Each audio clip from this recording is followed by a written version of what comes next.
decided to follow Jesus. Two real quick stories about my time here. I'm Keith Head. I was pastor here from 85 to 88.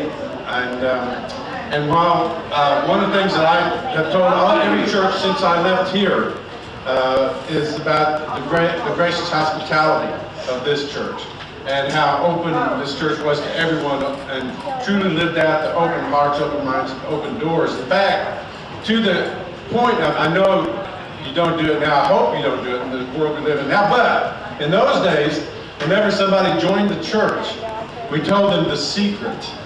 And the secret was that the key to the church is under the mat. And anytime you want to come and pray in the sanctuary, all you have to do is find the key under the mat and you can come in and do it. Now I know a couple of years ago we were driving through town and I drove up here to see the old church and I went and looked under the mat and there was no key. So like I say, that's a good thing. But along with that, I heard, you talked about the AIDS and HIV ministry began in the 80s. Well, what I remember from that experience, the very beginning of the AIDS epidemic, everybody was scared. Nobody knew exactly how AIDS happened. And the affirmation, which is the United Methodist Gay Caucus, the chapter that met in Oklahoma City, they were all United Methodists, but they were not allowed to meet in any of their churches.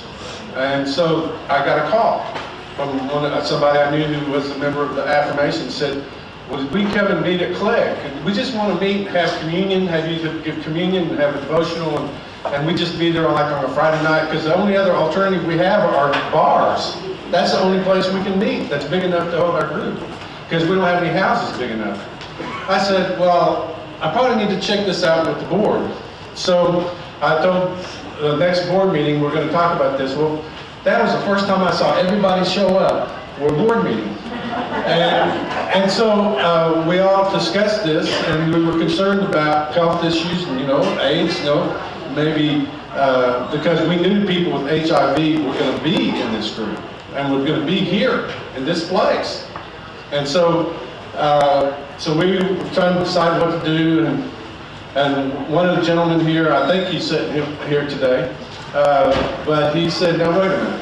You're telling me that these are United Methodists?" And I said, "Yes, they're members of churches that are United Methodist churches." He says, "Doesn't that mean they believe in Jesus?"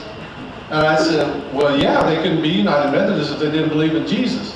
Well, he said, "Well, how can we close our doors to somebody who believes in Jesus? They're brother and sister, right?" And I said, "That's right." And everybody voted, and we said that was okay for them to meet here. So the affirmation group started meeting here, and that story just continues to warm my heart that in those early days when nobody knew exactly what that meant, that you all had the key that you didn't keep hidden, and that key is Christ.